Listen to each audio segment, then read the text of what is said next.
Hello everyone, this was Bazik and welcome to the Auchindoun dungeon from the Warlords of Draenor expansion on my level 95 Arcane Mage. Now, I know I just uploaded the 95 dungeon, and the reason I'm loading up another 95 dungeon is this is a rarity, having two mages, or three mages in general. When I say mages, I mean one's a warlock and one other is another mage, but three casters in the same group in the same dungeon. That's really rare. I haven't seen nothing but melee the whole time I've been leveling, so I wanted you to see the difference between my arcane style of attacking versus what probably a lot of people would perceive or consider a normal style of arcane attacking, which is the other mage, versus a destruction warlock. So two different styles of arcane attack versus a destruction warlock, and how they differ, and the negatives and positives of it. So you'll see me more eating than the other arcane mage, because my style is very mana inefficient, very heavy DPS but very mana inefficient. The destruction warlock keeps up with both of us, but I pretty much lead the way as overall damage done in the whole dungeon. Now, a point was raised, and it's been raised often in the past before, so I'll bring it up. The point's been raised: why do I only show the total damage done in a dungeon? Why not just per fight? Such as, this particular fight right here. Who did the most fight on this small cluster here? Then the next cluster, who did the most damage on the next cluster? And then on the boss fights, who did the most damage on the boss fights? Now, yeah, sure, that is a way to go, and that seems to be what most people appreciate more than the overall damage, but I'm of the difference of opinion. Everyone has an opinion. This is mine. I like seeing overall damage. Now, someone posted that question, why do you show the overall damage? And I posted a reply, well, what if that person only did 1 million damage, and that 1 million damage was all on just the three bosses, and he did nothing else for the entire dungeon? How would you know? Because you're not looking at the overall dungeon. Meaning, what if I did 20 million damage and another DPS only did 1 million, and he only ever came back from AFK to fight on the bosses, because the rest of the time I was killing them so fast there was no point for him DPSing. I like to see what everyone's doing. I like to see who's contributing to the overall, progression of the dungeon. And if you only show fight per fight, you're not really getting a clear picture of who's actually helping the most. And sure, granted, you're not going to see how much DPS did I do on that one boss, but you're going to see the average of what I did for the whole dungeon, and I think that's just as fair. Now, I know a lot of people in WoW think differently from, I think, everyone else in the world, of every other MMO. I mean, I've never come across people who gave a shit this much in SWTOR. People in WoW seem to be so caught up in the, I guess the word's theocrite, or whatever it is, the maths behind everything. If you ask a simple question in WoW of how much damage should this ability do at 110, someone will write, an Einstein theoretical equation on the board saying this times this, take away this, divided by the damage and reduction of this, and this, equals, you should be doing about this amount of damage. And they'll do some fucking long-ass equation on the screen explaining how something works. All I wanted to know is, oh yeah, it should do about 20,000 damage at your level. That's all I wanted to know. And then I'll figure out the rest. I mean, I don't need to know all the theory. I don't even understand what all the theory is of, versatility plus mastery, take away their armor divided by their health, plus your damage buff bubbles at the top left-hand corner divided by this, that, and the other. I don't give a shit. I just want to DPS and see how well I'm doing. To me, see, I think this is the mental difference between most WoW people, and I'm probably going to offend people when I say this, but I don't give a shit. Most people who want to look at individual scores are the people who are probably interested in the math side of things. Me, I just like shiny keys. I just like seeing a big number, and that's the overall damage done. I just want to see that I contributed, I pulled my weight, I did a good portion of the damage done in the whole dungeon. Now that might have been a mix of cluster mob pools. I mean, there are only, what, 3-4 bosses in most dungeons? Let's say 4 bosses. So, and those fights go fairly quickly, and are mostly fairly efficient. But the rest of the dungeon, so each boss is probably, what, about 1 to 2 minutes, and most dungeons at level 110 go for about 20 minutes. So there's 6 minutes in the dungeon devoted to the bosses, and 14 minutes devoted to the trash. I want to know what you did to help us on that 14 minutes of trash to speed things up, and that's why I show overall damage. The boss fights are in there. They're not, you can clearly see on the damage meter throughout the whole video, where was I before the boss fight, where was I after the boss fight. You can do some simple math to figure it out. I mean, you're so good at fucking math in this game, you should be able to see what I was before the fight and what I was after the fight and do some basic equations. You love that shit. You go figure that shit out. Me, I just want to see the overall number of how I did.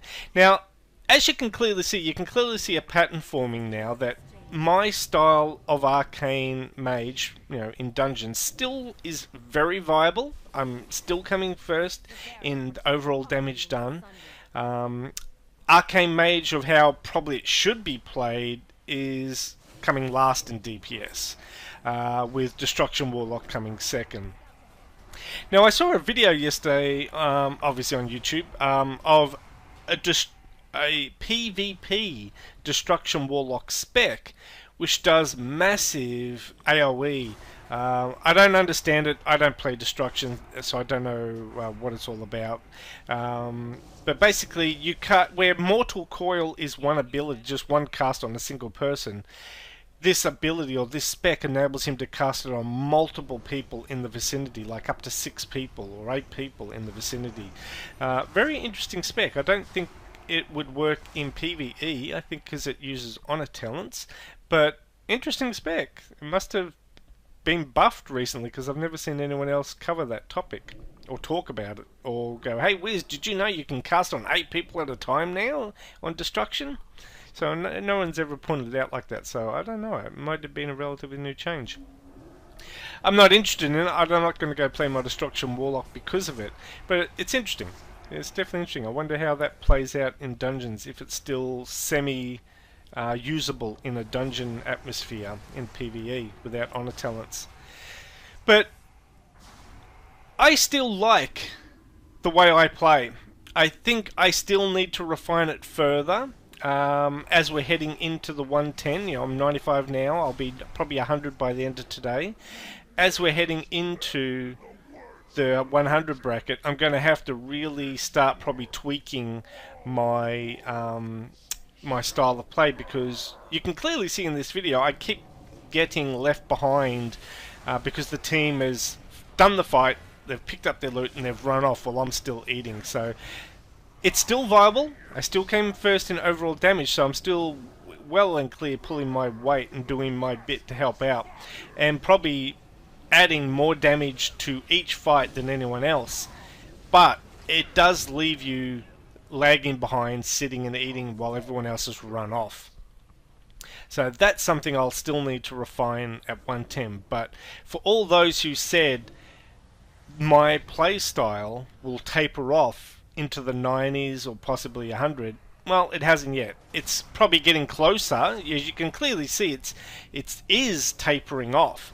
The tank is almost keeping up with me. The Arcane and Destruction Warlock is almost keeping up with me. So in that sense, I'm no longer doing 50-60% of the overall damage of the dungeon. It is tapering off. I'm now still leading, but not as much as I was in the earlier brackets, which I'm perfectly fine with. I don't care if I ultimately will come second or third in overall damage. Remember, I'm doing these videos, these dungeon videos, now for 2 reasons. Firstly, it was because I was requested for some low-level dungeon, low-level questing and, leveling of my mage, and I figured dungeons was the most efficient thing I could upload. That was for you guys, because you requested it. And now it's for me to see how long I can maintain my style of arcane play and still come first. I know I won't come first ultimately forever. It is now tapering off. I'm not keeping as much of a lead as I was before, especially when there's casters in the group. But I just now want to see how long I can maintain it for. How long will it last? How long can I keep doing this sort of DPS, still keep beating, still keep up with the crew? How long can I keep it up for? And when I can clearly see it's no longer viable, it's now coming second, it's now coming third, then I'll stop and refine my playstyle. But I just want to see how long I can keep it up for. That's now my personal challenge. How long can I stay in first spot doing this style of play without adversely affecting, you know, keeping up with the team and pissing them off because I'm taking forever to catch up. Because no one waits for me. You know, just because I'm lagging behind an extra 5 seconds or so to eat, no one's waiting for me to go, oh, well, let's wait for Wiz, he's eating or, you know, getting mana back. Let's not pull this next mob until he's caught up. No, they just keep going. They don't wait for me in the slightest. You can clearly see I'm catching up now, and they're already, that's the thing, I don't press tab select that much, but you can see they're already halfway through the boss by the time I got there.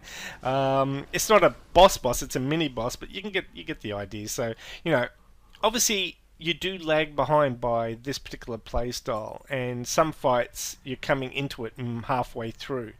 And on a single pull, if it was a cluster pull and they were halfway through, your DPS at the halfway mark still probably surpasses all theirs, but still, you are constantly catching up, you are constantly coming into a fight that's already started. And some people may view that as you're AFK, you're lagging behind, you're not doing your work. I don't know. No one's said anything yet. No one's tried to kick me. No one's been upset at my playstyle. And I like it. I'm happy with it, and I'm just going to continue on with it. Now, I noticed a lot of people were doing thumbs down in my recent dungeon videos. I don't know if they're just fed up with all the dungeon videos. They're fed up with my playstyle. They're fed up with I'm not really coming up with new and unique things to say in every dungeon video, because I've said it all. I'm just covering it again. Be thankful, we're nearly to the end. I'm 95 now, I'll be 100 today. There's not going to be any more dungeon videos in the 90 bracket. All new dungeons will be, you know, Broken Isles level 100, 110 videos, mythics and what have you. So this is probably the last dungeon I'll put up and until I'm in the 100 bracket. But I just wanted to show you the viability of it still with another Arcane Mage versus another Destruction Warlock, and how viable it still is. So I hope you appreciate that. I hope you don't thumbs down too much. Let's at least get 2 likes on this video versus 100 dislikes, and I'll be happy with that. Anyway, that's the end of this video. Thanks for watching, and we'll see you next time. Bye bye.